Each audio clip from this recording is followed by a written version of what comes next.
Ready to learn a new way to use herbs and spices in your kitchen and add lots of flavor? Follow along. Today we're going to learn about how to make a homemade bouillon. This is the product right here. And if you're wondering why I'm making this instead of going down to the store, it's simply because this is a way to know what is the ingredients that are in your foods. If you're someone who makes broths or stocks quite a bit for your soups, that is wonderful. I love to have homemade broth and stock available, but it doesn't always happen.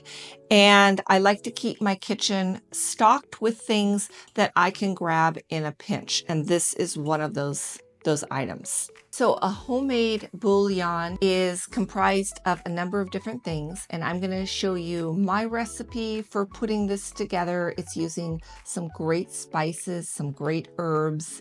I'm using about 1 teaspoon of salt, and you can adjust that for your own taste preferences. If you are someone who is really watching the amount of sodium in your diet, maybe move that down a little bit. The base for this is nutritional yeast, and nutritional yeast has a lot of flavor in it. So it is a great foundation for just adding flavor to everything. And here are all of my ingredients. Let's get started. The first thing we're going to do is add the nutritional yeast. This is about 1/2 cup of this nutritional yeast. One reason I recommend nutritional yeast quite a bit is because it's a good source for vegetarians and vegans for some vitamin B12. And then I am also adding to this some garlic powder, some onion powder, and some dried parsley. And there's no salt added to any of this. This is just the dried product here. I'm going to put all of this in here and start mixing this around. The next thing I'm going to add to this is some dried thyme, some oregano, and some black pepper. And all the quantities are in the recipe, so please go to our site and check that out. The next thing I'm going to add is some turmeric. This is like a super spice. It not only adds color, which is one reason it's used in a lot of food products, even things like your basic mustard often has turmeric in there, but it also has some natural anti-inflammatory properties. I have some sea salt in here.